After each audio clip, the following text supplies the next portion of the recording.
thank the Smith-Buckland team, the INCOMPAS team, all of the board. We had a great session to kick things off this morning with Carrera, and I want to thank them. If you miss it, it is going to be available to everyone. We recorded it. We have a great day ahead of us. Just tremendous content that I think is extremely relevant. But I'm proud to introduce my friend next, and our chairman of the board, Mike Galvin. Not only does he represent an amazing company, Granite, one of the most philanthropic companies in the country, but what they do nationwide in connecting so many of the companies, the communities, the government agencies, and the anchor institutions is a vital service to our country. And so I'm very proud, one, of the company, and I'm very thankful that Mike Galvin, a good friend and a good leader, is our leader on the board, and I want to welcome him for some brief remarks. Thanks, Chip. Good morning, everyone. Thank you, Chip. Thanks for the welcome. Very glad to be here in Tampa. I hope I didn't bring the weather from the Northeast that we've been experiencing all summer. I was told it would be sunny Tampa, and we're optimistic that eventually it will be. Just on behalf of the board, it's my pleasure to welcome you all and thank you for coming and sharing the event, to participate at this time in this type of setting, to talk about so many of the important issues that are affecting all of our companies, the industry, really society at large, as some of the most significant federal, state programs get rolled out, that policy in areas that are fundamentally important for all of our companies and our industry get initiated, implemented. It's a really critical time, and we can't thank you all enough for being here. I also wanted to thank the staff of INCOMPAS for organizing such a great show. There's already been many great panels. There was one this morning, there was a bunch yesterday, throughout the day today and tomorrow. Hearing from industry experts on all of these issues that will help shape and formulate policies, processes, ways to provide services to our customers. It's been really great. So without further ado, I just wanted to take a few minutes at the start to thank you all for coming, to thank the INCOMPAS staff for implementing such a great show. We're really looking forward to the next couple of days, and thank our leader here, Chip, for having the vision to see this entity through and to implement the great team and to pull all of this together for us. With that, I'll turn it back to Chip. Thank you very much. Thanks, Chip. You know, it's hard to believe this is my 10th year as CEO of INCOMPAS, a decade, and as I look back on what we've been able to achieve together, I have a deep sense and a profound sense of gratitude of what we've been able to do. As we looked at where we were 10 years ago, INCOMPAS started, as many of y'all know, as CompTel back in 1981. We've lived and worked and shaped the competitive telecommunications industry for the last generation, for over 40 years. And now we're at this really critical, pivotal moment in our nation's history of where we're of trying to connect every American to high-speed, high-capacity broadband services to close the digital divide. It really is similar to the moment that our nation faced in the Depression when they decided to bring electricity to every home, to every business. So it is a worthy and good mission. And as I look at INCOMPAS's role in shaping that mission and that commitment, I'm very proud. I see Mignon Clyburn here with us. Her father introduced something called Internet for All. And we would like to think with INCOMPAS that we helped brand and name and communicate that goal, Internet for all. And then as it went to the Senate, there was a bipartisan group of senators, Senator Portman, Senator King, an independent, and then Senator Bennett, who introduced something called the Bridge Act. And we were the first to endorse that legislation. And that became the framework of what is today part of the infrastructure bill known as the BEAD funding, $42.5 billion to connect every American. We think that we really made a difference in shaping the legislation, winning the legislation, and doing something that is extremely different than what has been done before. So instead of Washington delivering and allocating the funds come to the states, and the states work with the local communities and with all of the providers in a competitive process to then allocate the deployment of these funds in every underserved market in the country.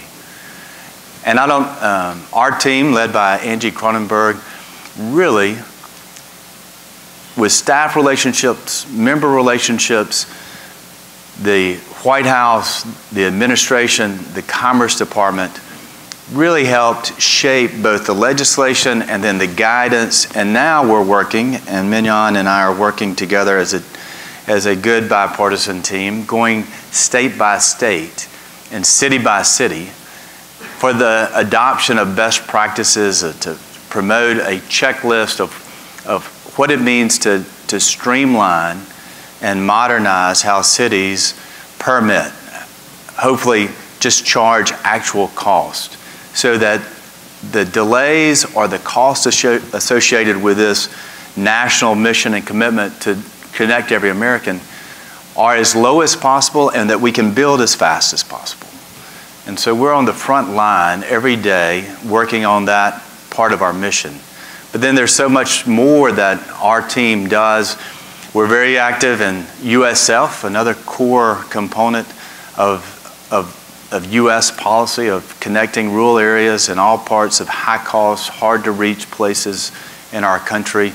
How do we make sure that we have fair and equitable access to poles and rights-of-ways? How do we cross the railroads that often represent the digital divide?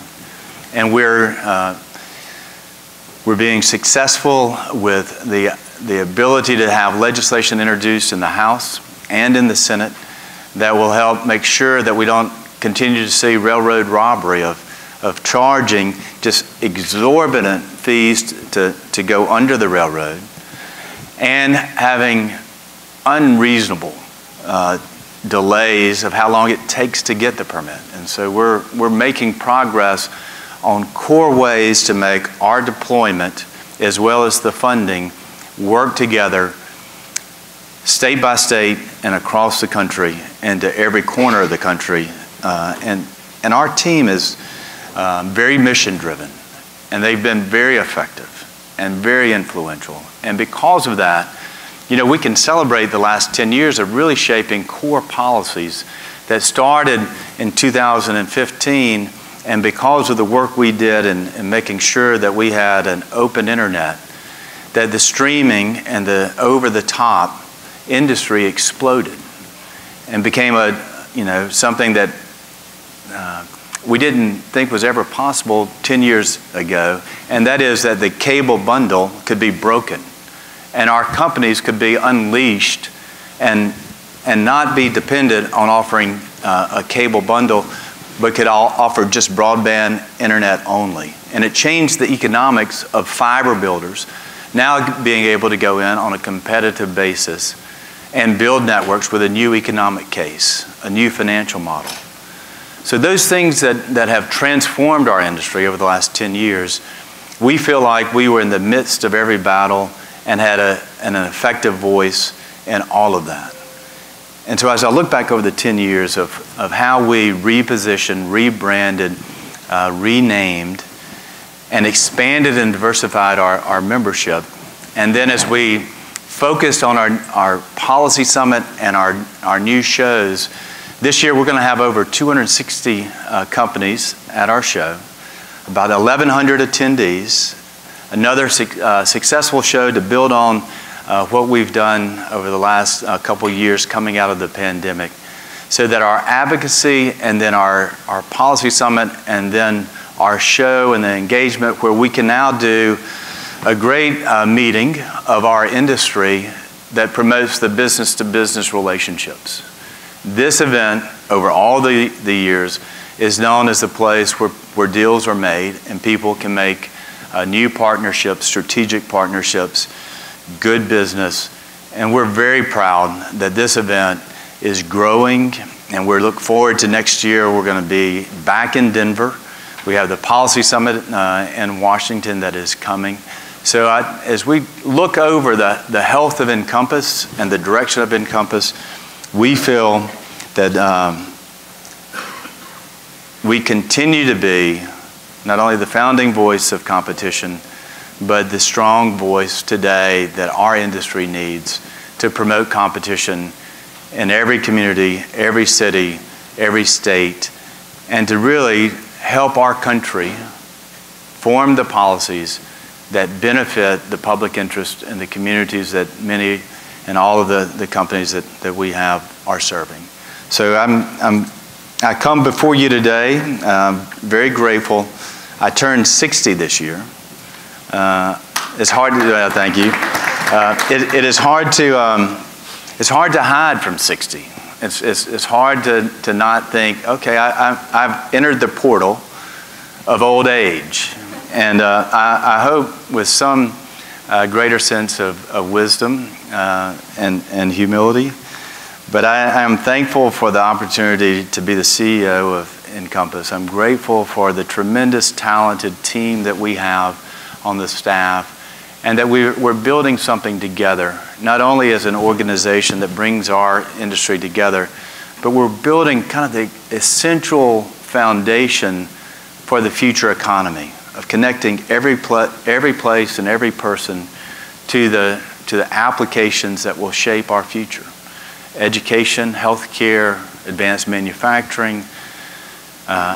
Later today, we'll have a panel on AI and what those applications to network management and the networks and the trends. We'll have a panel of some really tremendous leaders, Ajit Pai, Jonathan Allenstein, Chad Crank, others on how private equity is shaping the investments and really bolstering competition. Private equity and competitors are entering new markets, and that partnership and that private investment is a story that needs to be told and needs to be understood and known. Our show floor is full of opportunities for the Deal Center and for just a chance to get to know all the different companies that are here today. Let me see if I need to walk through the agenda today before we move on. We have a lunch and learn at noon, sponsored by SBA Edge in the Florida Ballroom. We have a buyer's forum from 1 to 2 in the Grand Ballroom. Later this afternoon, the opening reception sponsored by Crown Castle with a special, this is very good, very important, specialty cocktail courtesy of Extonet. And then the first up on Tuesday is the Women in Tech session led by Arcadian. And we're looking forward to a great session first thing tomorrow morning.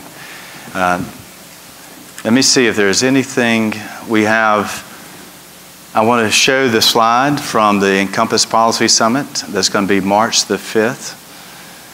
And in just a little while, we're going to start the day with a good friend who's hosted panels with us ever since New Orleans, I think in 2017, David Winch. But as we gather together, we convene.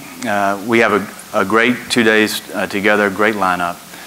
Our industry is strong and growing. Competition is spreading. Our mission is clear.